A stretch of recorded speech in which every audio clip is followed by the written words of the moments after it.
Good evening, everyone. I'm Alma Angeles. Welcome to Eagle News International. Good evening, CJ. Good evening, Alma, and good evening to everyone joining the broadcast. Here are the headlines. The Omicron variant has been detected in 38 countries, but no deaths have yet been reported, according to the WHO, as authorities worldwide rush to stem the spread of the heavily mutated COVID strain amid warnings it could damage the global economic recovery. What will you do to prevent Russia from invading Ukraine? U.S. President Joe Biden says he would make it very, very difficult for Russia to launch any invasion of Ukraine, which warned that a large-scale attack may be planned for next month. While the shooter was the one... The parents of a 15-year-old who shot dead 4 students at a U.S. high school with a gun bought by his father were preparing Friday to turn themselves in after being charged with involuntary manslaughter. And a rare blizzard warning has been issued for the Big Island of Hawaii. Mauna Kea and Mauna Loa.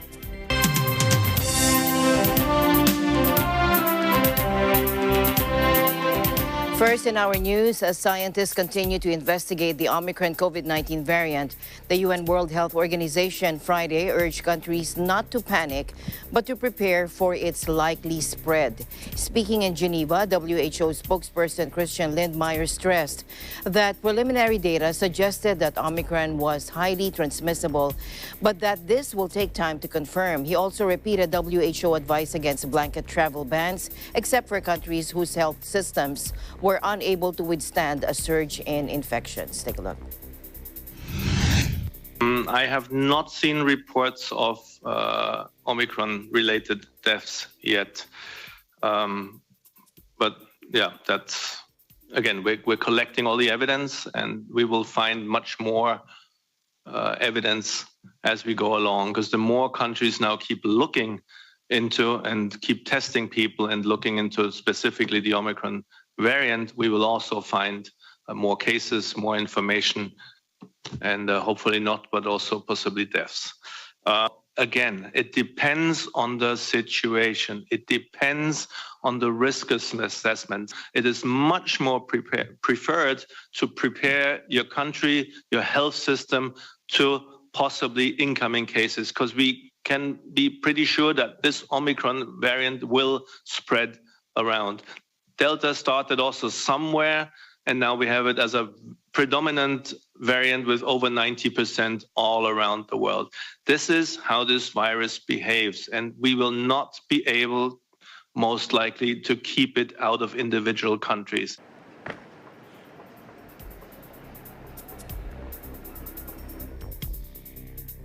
The emergence of the Omicron variant of the coronavirus is the ultimate evidence of the danger of unequal vaccination rates around the world, says Francesco Rocca, the head of the IFRC. Western countries have been accused of hoarding vaccines, and the WHO has urged them to avoid a rush to give out booster shots when millions worldwide have yet to receive a single dose. Take a look. The Omicron variants and what is happening after, the emotional reaction, the isolation of South Africa without thinking about the level of vaccination in the African countries, while the scientific community has warned the international community in several occasions about the risk of having new variants in the places where there is a low rate of vaccinations. But it's essential and is vital to identify new solutions to find an end to the pandemic. And the only way is to the vaccine equity. So the access for everyone, everywhere. So, and then it's a moral imperative. I'm not naive. I know that there are the pharmaceutical companies that are protecting their patents, but it's also, as a matter of fact, and the other side of the coin is that the governments invested billions of dollars or euros or Swiss francs in research. So I think it's immoral what is happening around the patents and the studies. Is this a selfish approach coming from the Western community, because this is really a blind approach to the international dynamics. Only watching our own side of the world, because I say our because I live in a Western country, and it's unbelievable that we are not realizing how much we are interconnected. This is why I call the Omicron variants the ultimate evidence. This is about this kind of approach also. One option, he said, is suspending intellectual property rights for COVID-19 vaccines in order to boost production. The idea met with fierce opposition from pharmaceutical giants and their host countries, which insist patents are not the main roadblocks to scaling up production and warned the move could hamper innovation. Meanwhile, White House Chief Medical Advisor Dr. Anthony Fauci said studies strongly suggest that booster shots will give you cross-protection against a wide range of COVID-19 variants, but noted it has not been proven yet. Fauci said booster shots markedly increased antibody titers against the variants of the virus. Let's listen in. Vitro studies now indicate that booster shots markedly increase the antibody titers against a wide range of variants. One of the things we now know, and it's becoming increasingly apparent, that when you get a high level of antibody, and as shown in this slide in an animal model done by Dr. Cedars and Corbett here at the NIH, when you look at the third dose, you increase the levels of neutralizing antibodies against all the variants. And this also has an increase in levels of memory B cells and T cells, which strongly suggest that boosters will give you cross protection against a number of variants. So although we haven't proven it yet, there's every reason to believe that if you get vaccinated and boosted, that you would have at least some degree of cross protection, very likely against severe disease, even against the Omicron variant. And so in the final slide, my message reflects that of Dr. Walensky. Get vaccinated and get boosted.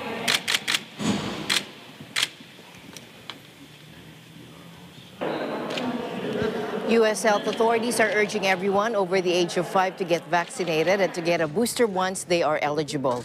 Scientists hope lab testing will soon reveal the extent to which Omicron evades the protective action of vaccines, but expect they will remain at least partially effective, especially against severe disease. President Joe Biden's chief medical advisor, Anthony Fauci, said that past experience had shown boosters were valuable because they raised the number of overall bodies in a person's immune system, and some of which will remain effective at stopping new variants. The parents of the 15-year-old who shot dead 4 students at a U.S. high school with a gun bought by his father were preparing Friday to turn themselves in after being charged with involuntary manslaughter, according to their lawyers. Oakland County Prosecutor Karen McDonald, in a rare move by law enforcement, had announced that each of the parents faces 4 counts of involuntary manslaughter. Take a look. While the shooter was the one who entered the high school and pulled the trigger, there are other individuals who contributed to the events on November 30th, and it's my intention to hold them accountable as well. It's imperative we prevent this from happening again. When the news of the active shooter at Oxford High School had been made public, Jennifer Crumbly texted to her son at 1:22 p.m., quote, "Ethan, don't do it," end quote. At 1:37 p.m., James Crumbly called 911, reporting that a gun was missing from his house, and he believed his son may be the shooter. The investigation into the school shooting incident at Oxford High School, which occurred on November 30th, 2021, has revealed that James Crumbly purchased a Sig Sauer 9mm model SP 2022 from Acme Shooting Goods in Oxford, Michigan on November 26, 2021. A store employee confirms that Ethan Crumbly was present with James at the time of the purchase. Ethan Crumbley's teacher came upon a note on Ethan's desk, which alarmed her to the point that she took a picture of it on her cell phone. The note contained the following: a drawing of a semi-automatic handgun pointing at the words, quote, "The thoughts won't stop, help me," end quote. In another section of the note was a drawing of a bullet with the following words above that bullet, quote, "blood everywhere," end quote. At the meeting, James and Jennifer Crumbley were shown the drawing and were advised that they were required to get their son into counseling within 48 hours. Both James and Jennifer Crumbley failed to ask their son if he had his gun with him or where his gun was located, and failed to inspect his backpack for the presence of the gun, which he had with him. Based on the information and evidence I have received, today I am announcing charges against the shooter's parents, Jennifer and James Crumbley. The charges are as follows. James Crumbley is charged with 4 counts of involuntary manslaughter. Jennifer Crumbley is also charged with 4 counts of involuntary manslaughter. The whereabouts of James and Jennifer Crumbley, the parents of shooting suspect Ethan Crumbley, remained unknown Friday, prompting authorities in Oakland County, Michigan, to consider them fugitives. But the Crumbleys' lawyers, Shannon Smith and Maria Lehman, told AFP that after leaving town on the night of the shooting for their own safety, the parents are returning to the area to be arraigned. U.S. Marshals on Friday issued $10,000 rewards for information leading to the arrest of either parent. 4 students aged 14 to 17 were killed in the shooting at Oxford High School north of Detroit, and 6 more were wounded, along with a teacher. Ethan Crumbley has been charged as an adult with state murder and terror charges. While school shootings carried out by teens occur frequently in the United States, it is unusual for parents to face charges.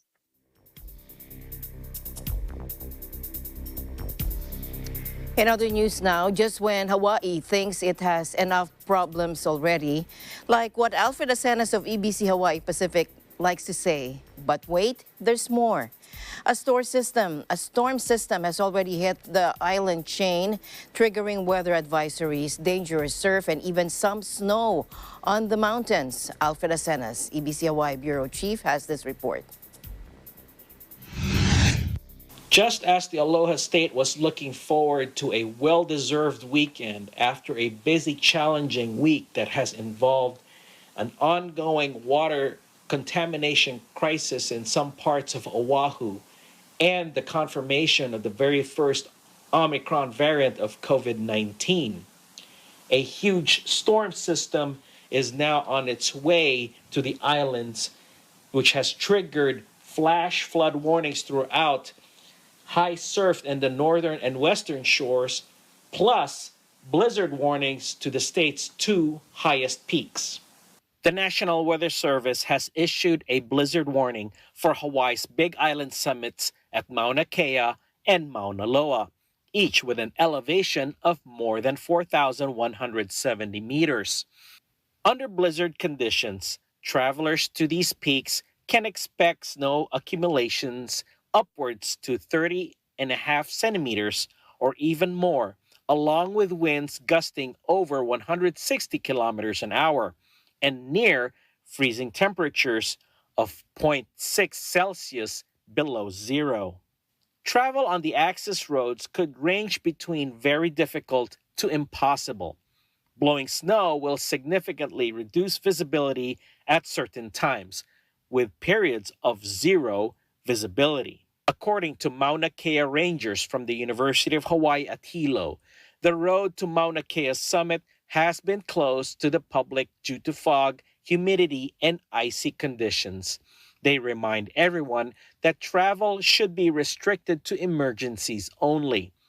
For those who have to travel, they must have a winter survival kit and must remain inside the vehicle if stranded. The latest weather advisory is the result of a very large cold front coming in from the northwest of the island chain that has already triggered dangerous high surf up to 9 meters for the northern shores in Niihau, Kauai, Oahu, Molokai, and Maui. Hawaii's Lieutenant Governor Josh Green, himself a Big Island native, has acknowledged on social media the presence of the huge storm systems along with other woes and has reminded everyone to continue to remain safe and vigilant this weekend. So we've got COVID. We have a huge storm coming this weekend, I'm afraid to say. So lots and lots of rain, lots of snow on the mountain on the Big Island. And then we're going to deal with the Red Hill incident very carefully. But look, we're going to be on these things. Thank you for checking in with us, and thank you for your commitment to health and safety. Aloha. Reporting from Honolulu, Hawaii, I'm Alfred Etsenes, Eagle News. We live in interesting times. Back to you. Thank you, Alfred. In other news, Canada's westernmost province, British Columbia, is bracing for another downpour that officials said Sunday could be as bad or worse than a torrent that caused major flooding and deadly mudslides just 2 weeks ago. Take a look. And our colleague, Minister of Agriculture, Food and Fisheries, Lana Popham, is here to provide an update on the people she has been meeting with on the ground who've been impacted by flooding. She's been working closely with farmers to hear about their experiences and losses and to ensure that they have what they need to recover. Our government is here to support everyone who has been impacted by these devastating floods, including our vital agricultural producers. We are now on the other end of this series of intense storms, and the latest events were thankfully not as severe as forecast. Many flood evacuation orders and road closures remain in place, however. The next storm to hit the Pacific region, expected late Monday to Wednesday, he said, could be the most intense since the original storm pulse hit 2 weeks ago. The minister said the situation is volatile and warned residents to prepare for more evacuation orders, possible increased flooding, and closed highways. British Columbia was hit by record rainfall in mid-November that caused widespread flooding and mudslides. The extreme weather damaged and destroyed roads and bridges, forced thousands to evacuate their homes, and left at least 4 dead and 1 missing. Prime Minister Justin Trudeau visited affected areas on Friday after deploying the military to help with sandbagging. A Canadian meteorologist said record high winter temperatures in Western Canada are due to heat coming from the subtropics after Penticton, a city in central British Columbia, recorded a high temperature of 72.5 degrees Fahrenheit on Wednesday. Let's listen in. So we've had several very strong atmospheric rivers that have come up from the subtropics, from Hawaii and the Philippines. Atmospheric rivers are very moist and hold a lot of warmth as well. So it's no surprise that temperatures have been warmer than normal for most of fall. Ever since the middle of September, we've had ongoing events, very active Pacific Ocean, and therefore our weather has been extremely wet, but also quite warm. So just a couple days ago, when Penticton hit or equaled the Canadian record for a December temperature of 22.5 degrees Celsius. It's a combination of that warmth riding over the coastal mountains and descending on the lee side, on the subsidence side, and warming as it dries. So definitely that explains why we could see what is a very anomalous temperature. It could have almost been a July day in the Okanagan a couple days ago. Generally speaking, we know that there is an elevated frequency of amplitude and of even duration of these events going forward into the coming years and decades. And that is what is quite terrifying, because this actually wasn't the worst case scenario. Half of the annual total budget of precipitation in a given year used to occur in only 12 days. And so those 12 days are obviously very strong atmospheric river pulses, giving not just 50, but over 100 millimeters of rain on the west coast of British Columbia. Looking forward, we can expect that number to drop to 6 days. Yeah, climate change, has its fingerprints over 2021 in British Columbia. We've had an extreme heat dome in late June that has already been attributed with higher increases due to climate change. Temperature events are much easier to make that association, but generally speaking, all extremes have been occurring and are attributed and are consistent with a climate change projection going forwards. Canadian temperature records being broken, tornadoes in the wrong time of year and in locations where we've never seen them in the history of measuring these things. And of course, these last flood and debris flow events have been perhaps the costliest in Canadian history. So it's been quite a few months here, and we need to brace going forward for perhaps worse and make sure that we're not just mitigating for that eventuality, but also adapting for it.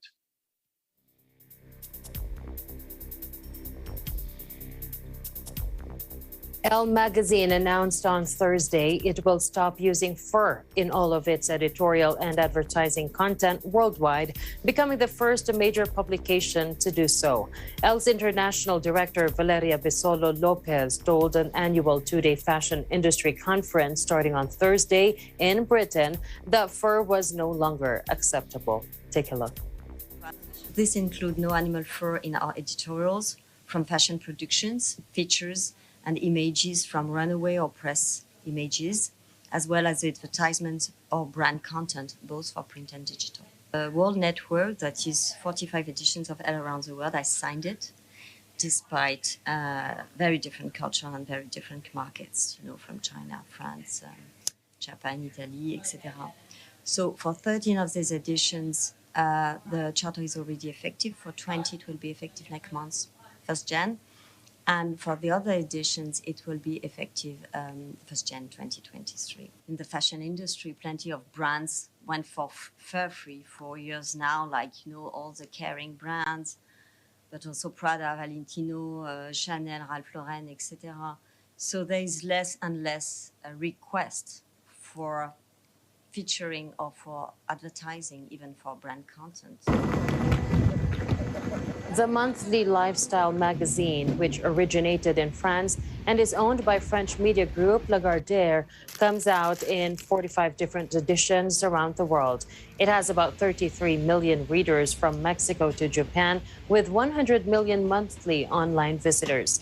A 2020 YouGov survey found that 93% of British people refuse to wear natural fur, while another by Research Co. suggested that in the United States, 71% opposed killing animals for their fur.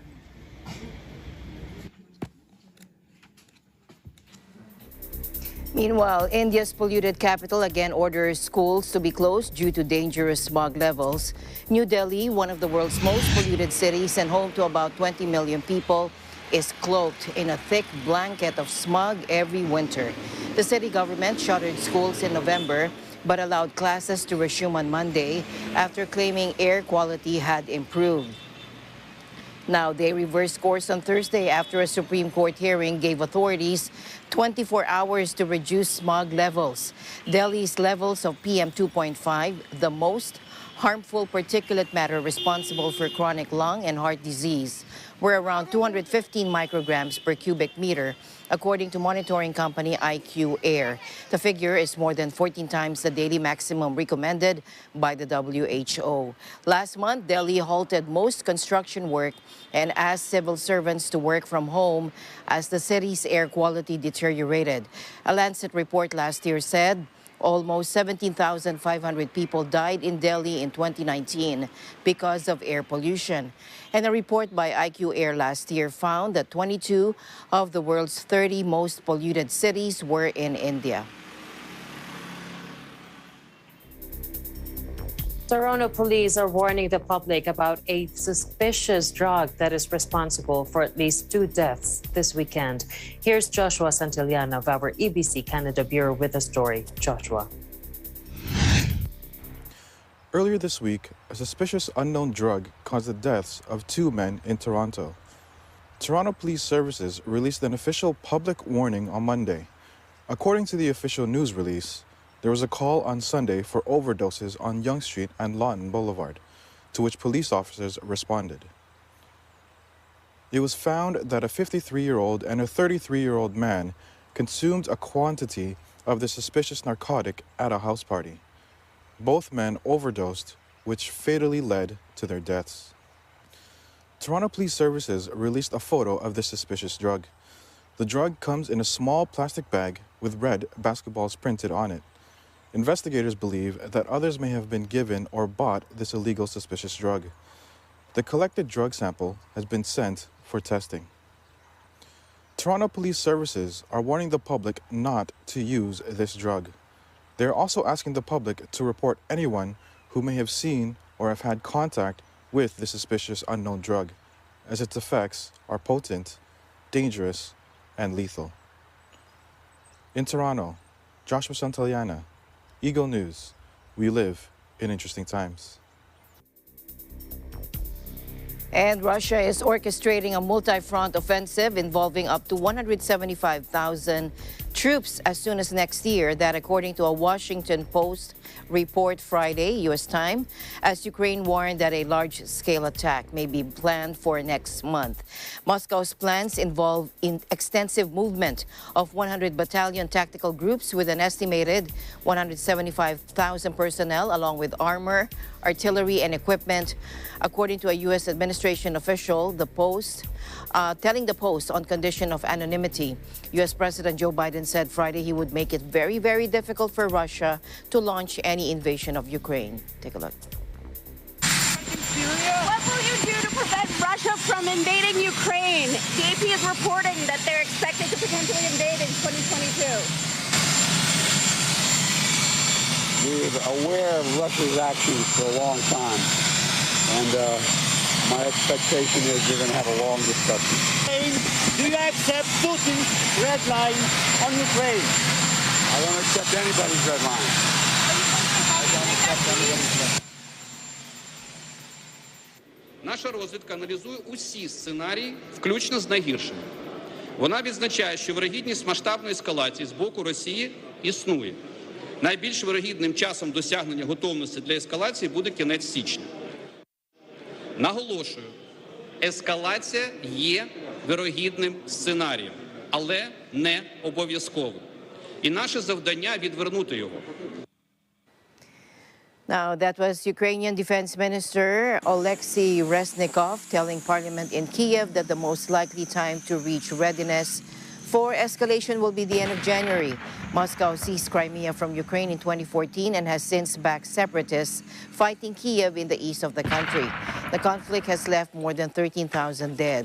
Kremlin Foreign Policy Advisor Yuri Ushakov told reporters a date had been agreed for the Putin-Biden video summit, but would not be announced until final details of the talks have also been set. U.S. Secretary of State Antony Blinken said the call was expected in the very near future.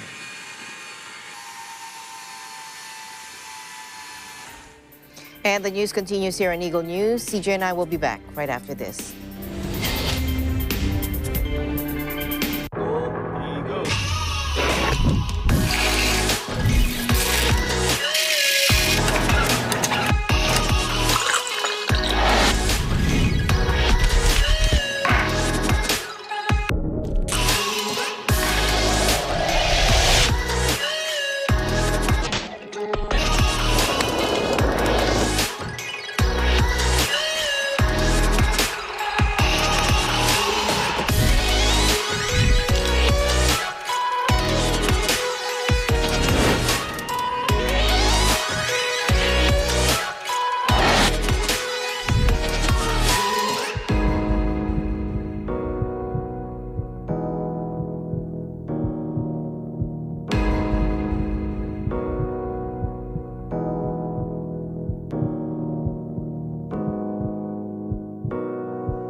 Welcome back to the news. Businesses are making the most out of the country's alert level 2 status amid uncertainties over the new coronavirus variant, Omicron.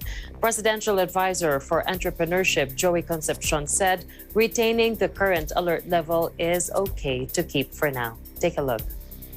At ibang business establishment. Tingin namin okay na rin yung alert level 2 at maganda na ngayon ang kalagayan ng mga business establishments kasi dumadami ng tao na lumalabas. There is more mobility, which is good, and that's what we need.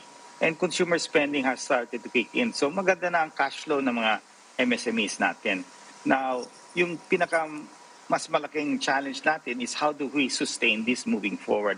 Kaya while we can qualify for alert level 1, prudency says stay at alert level 2 so that we can sustain this even till the year 2022. Yun ang importante, sustaining this opening of the economy. At hindi na rin kaya ng national government isirado yung economy kasi nakikita natin yung debt to GDP natin ay tumataas, which means that we are borrowing more money to fund the health needs of this country, vaccines particularly, but the growth has to continue to be sustained. But the growth, if it slides down, then that's when we face some challenges. Kaya it's better that we first stay at alert level 2. Let's see more visibility with Omicron. Nakikita natin na pumapasok na dahan-dahan dito sa iba't bansa ngayon. But the Philippines, we cannot prevent Omicron from entering. No, I mean we've seen that with Delta. The most we can do is delay the entry of Omicron and prepare, and which we are already doing. No.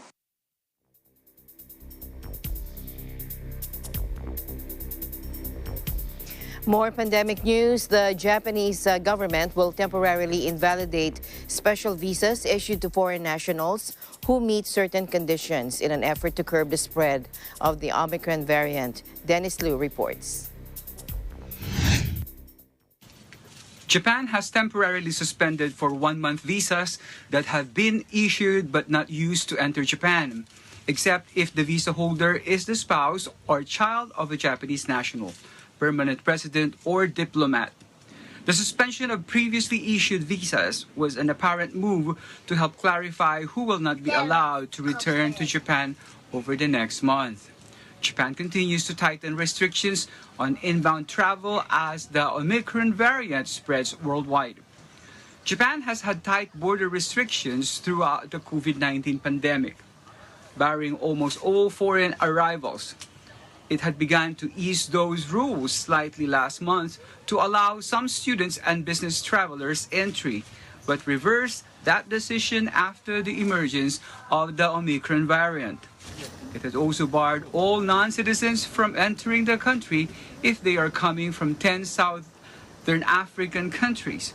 All arrivals in Japan must quarantine for 14 days at home, with people coming from dozens of locations required to spend between 3 and 10 days of that 2-week period in designated facilities. Japan has reported 2 cases of the Omicron variant. The new strain was detected in a traveler from Peru and Namibian diplomat who landed in Tokyo on Saturday and Sunday, respectively. This is the latest for now. Reporting from Tokyo, Japan, this is Dennis Liu. We live in interesting times. DOH Undersecretary Maria Rosario Vergeires said samples of 3 travelers from South Africa, Egypt, and Burkina Faso will be sent to the Philippine Genome Center for genome sequencing after their RT-PCR tests yielded positive results from COVID-19. Let's listen in. Kahapon po nakapaglabas din tayo ng datos kung saan from the African regions na umuwi dito, meron ho 3, yung sa Burkina Faso, sa Egypt at saka sa South Africa, kung saan sa bawat mga bansa na ito may tag-iisang positibo na lumabas at sila po ay naka-isolate sa ngayon, and we have submitted their samples already to the Genome Sequencing Laboratory sa PGC po. Ang ating protocol po sa kanila kapag dumating sila dito, they are being tested. Meron ho silang daladalang 72 hours test, no? At saka matetest din po sila uli. They remain to be in quarantine At dito po natin malalaman kung sila ay magpo-positibo, they have to undergo the isolation, and then the 14 days quarantine remains, even there in their homes. Undersecretary Maria Rosario Vergeire said that they are part of the 253 travelers who arrived in the country between November 15 to 29. Also, of these 253 arrivals, 71 have been located. All are undergoing quarantine. There were 68 returning overseas Filipinos, or ROFs, and 3 foreign nationals. Vergeire said the Philippine Genome Center is doing the regular biosurveillance and even the tracing and retrospective sampling. Vergeire said that after the detection of Omicron variant in other countries, noted that under the latest guidelines on Omicron, Interagency Task Force issued Resolution number 151, which stated that the BOQ, Department of Interior and Local Government, and local government units, or LGUs, to locate passengers from November 15 to 29 from red list arrivals. The Belgian Prime Minister and Health Minister discussed the worsening situation in the country's hospitals, with patients being told that there are no places for them to have important operations. Let's take a look. Ce trop grand nombre de lits occupés par la Covid a malheureusement aussi un impact sur d'autres personnes. Trop souvent, nous voyons que des personnes qui doivent avoir d'autres interventions, opérations, une intervention cardiaque, on leur dit qu'il n'y a pas de place et qu'ils doivent attendre. Cette situation, c'est une situation qui n'est pas tenable. The health minister also suggested that young children may be a key vector of transmission and that the government needs to stop the running engine of ever-growing infection rates. Kindergartens and primary schools in Belgium will close their doors for the holidays a week early. Thousands of protesters marched through Australia's second biggest city in the latest of now weekly rallies against vaccine mandates, vaccine passports, and the state government's handling of the pandemic. Take a look. I think it's sad for the people who are double vaccinated. It's ridiculous, all these rules. Yeah, it's not right. Locking people out of society just because they've chosen to not take the vaccine. It's not a vaccine. It doesn't prevent you from getting it. It doesn't stop you from spreading it. So we want our freedoms. You know, who's anybody to tell us what we can and what we can't do? As they say, we must be vaccinated if we're to participate in society. That's not really what democracy is all about. It's not what a freedom-loving country is all about. Forcing people to take a brand new medication. Tens of thousands of freedom protesters have vowed to continue weekly rallies and ramp up the disruption against coronavirus vaccine mandates and the pandemic bill that was passed in state parliament this week. According to Sky News, the controversial pandemic bill that will give Premier Daniel Andrews power to declare pandemics 3 months at a time was passed this week following discussions on clauses of the legislation that lasted almost a whole day. Demonstrators have started to gather outside Parliament House on midday Saturday to listen to music, chant, and build crowds ahead of a march to a location that will be disclosed on encrypted app Telegram. Victoria's vaccination mandate enforces at least 1 million essential workers to get the coronavirus vaccine.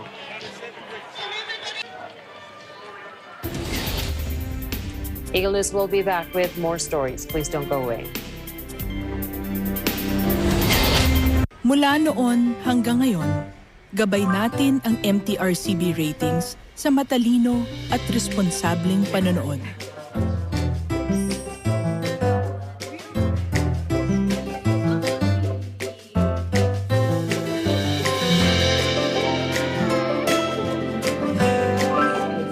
Sa tamang pagsunod sa MTRCB ratings, ginagawa nating ligtas at makabuluhan ang panonood ng bawat miyembro ng pamilyang Pilipino. Lumipas man ang panahon, hanggang may pamilyang Pilipino, andyan ang MTRCB.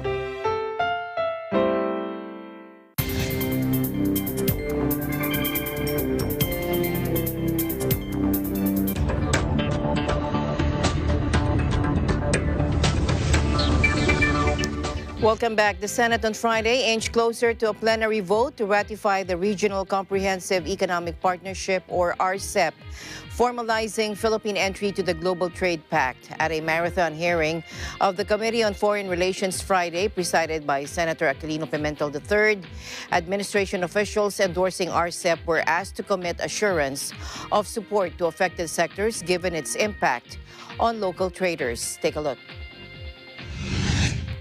I reaffirm PCCI support for the accession of the Philippines to the RCEP agreement. It is of vital importance that the Philippines be part of RCEP. We cannot miss this opportunity for our local businesses to be part of the global market. I'd like to take exception from the comment of a previous speaker that the gains that the Philippines will get are marginal. PCCI fights for markets in the world in which people depend on us for employment and livelihood. On the balancing side, we recognize the fears of some sectors about losing out in the competition. But those fears are not justified for us to isolate ourselves from the rest of the world.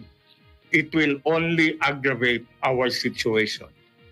If we don't do anything about the fear, the way to confront that fear is to face the challenges available in the world market. Inward-looking attitude has been ongoing over the past decades in the country that has made us lose our competitiveness in the global arena.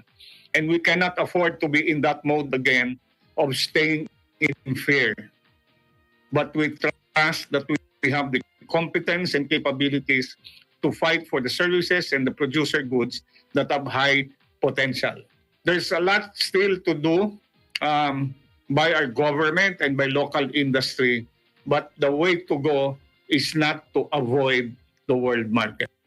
However, Norbert Chinquanco, Tugon Kabuhayan spokesman, expressed deep apprehension over the impact of liberalizing fisheries products that not only hurt local producers, not that 1.9 million are listed as registered fisher folk, but also expose Filipinos to very serious health risks given the laxity in checking imported fresh seafood. That's listening.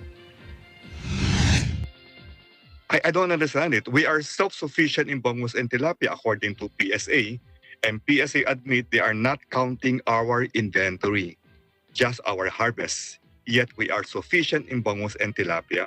And these are livelihood from Santa Ana in northern Luzon to Malita in Davao Occidental. I just can't reconcile them. At any rate, I look at RCEP similar to COVID-19. COVID-19 poses dangers to our health. At dahil doon, nagiging panganib sa ating kabuhayan. Ang RCEP, the same baliktad, the same pareho. Panganib sa ating kabuhayan, we are not against import per se, but we are against unfair practice. We should impose on our import what other countries impose on our export. We are working on the different cases or issues with different countries just to address those various NTMs. For example, are the banana exports entering the Australian market? So it's an ongoing thing, Mr. Chair, but we agree with the principle. We mentioned already it's not about just market access, but also again, yung moving forward natin, the foreign direct investment and even local investment. Hindi enough yung meron tayong meron tayong mga investment incentives. If the companies will not go here, if the investors will not go here, because we're not part of all these globalized arrangements or agreements, hindi pupunta yan dito. What will happen now, unfortunately, hindi ko po nakita dito, except of course for the PCCI and the group of Attorney Abad, wala po tayong representative ng export sector, which again, and a lot, the manufacturing and industry sector, the services sector, which we are heavily exporting, the IT BPM sector, financial services sector, which will all be benefiting from RCEP.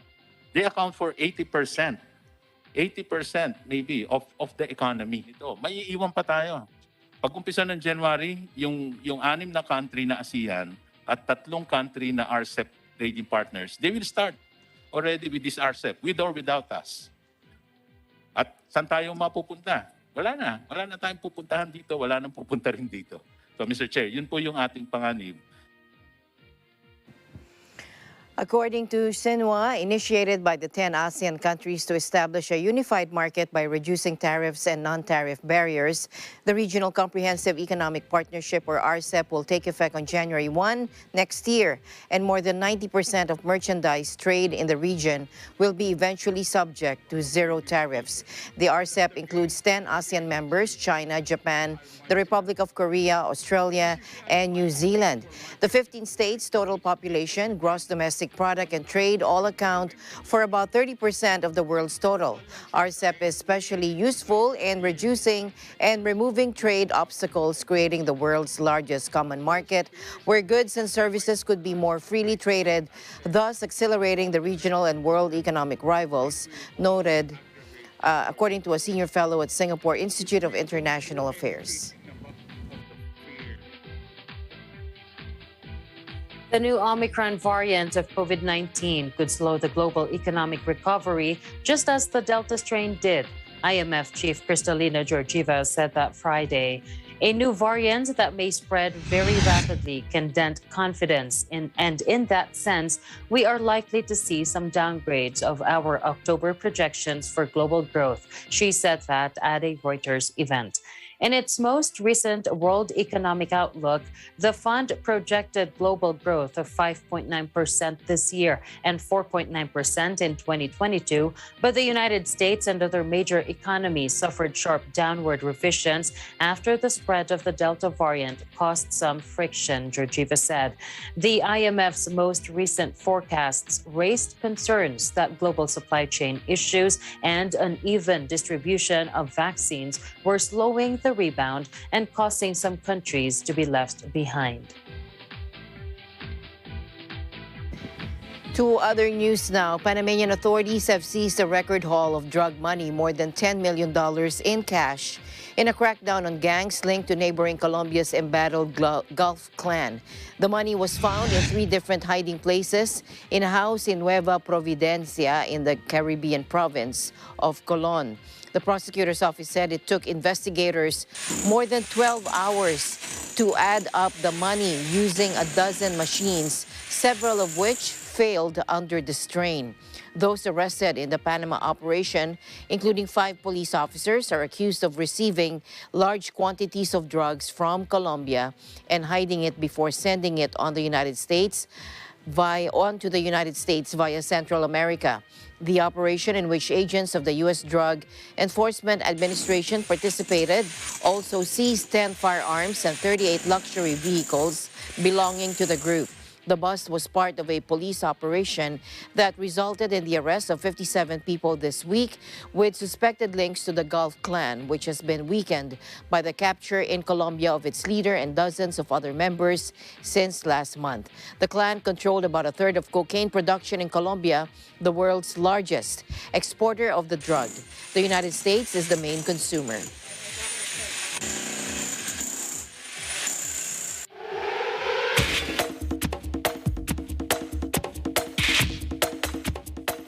First in sports, this year's Asian Senior Beach Volleyball Championship kicked off in Phuket, Thailand. This 5-day event takes place on Bang Tao Beach. At the scene is Ian Salada.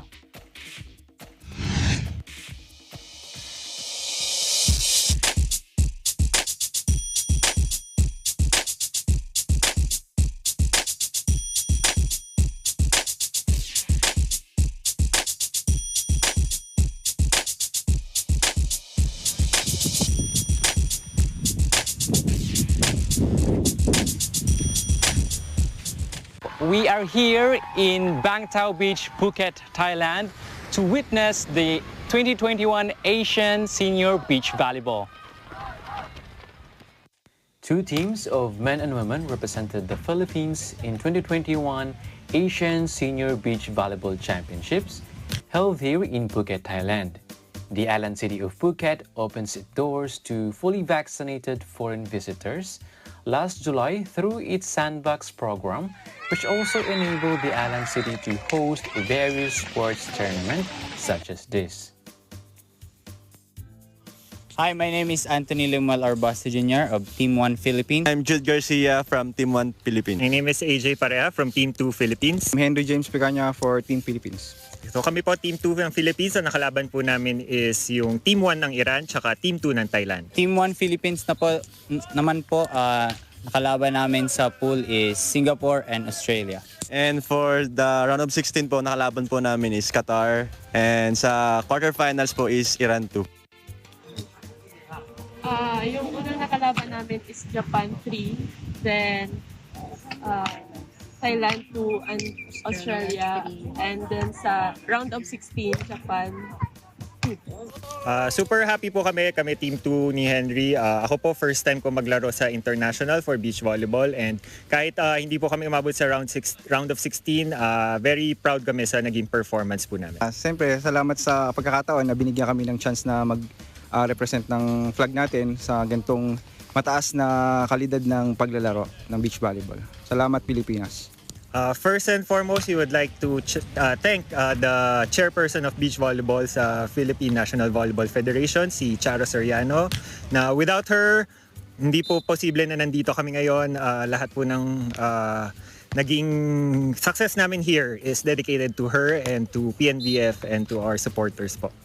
Pinapasalamatan po namin ang PNBF, Ribisco, Creamline, and yung nag-support din sa amin sa Shades, sa Rudy Project, and especially yung family namin na nandyan parati sa likod namin na gumagabay.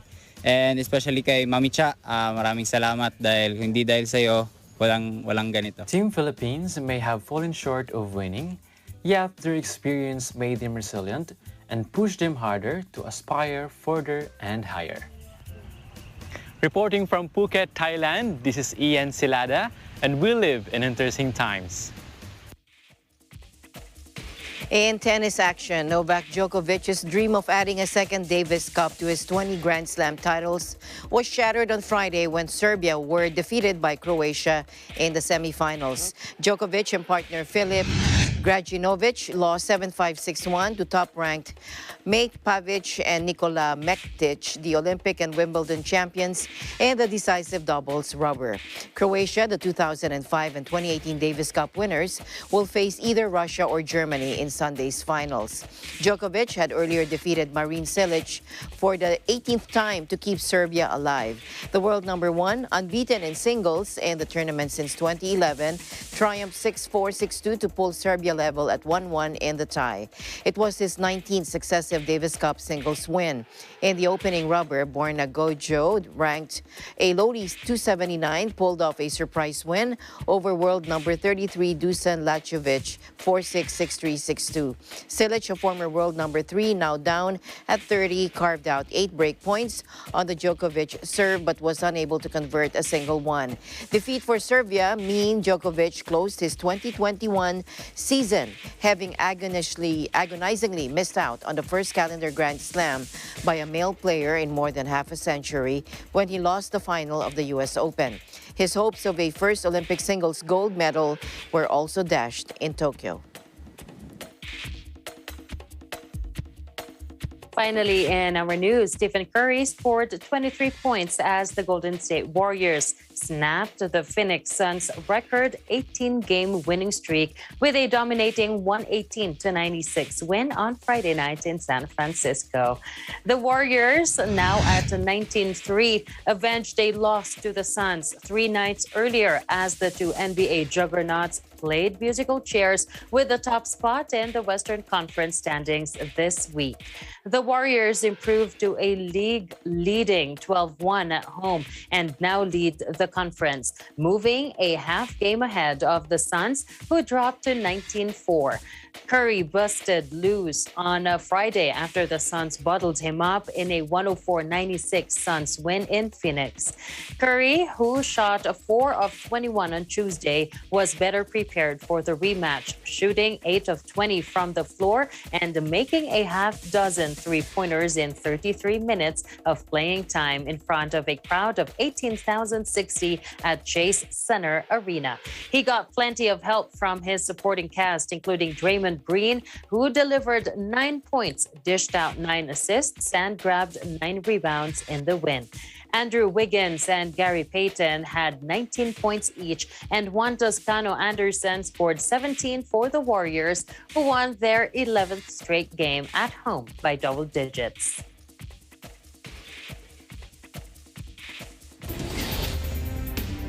I'm okay now for the whole weekend. And that's it for tonight's broadcast. Thank you so much for joining us. I am CJ Hero. The news continues on Monday. And at the end of the day, there remains so much more to be grateful for. We'll see you back Monday. I'm Alma Angeles, and we live in interesting times.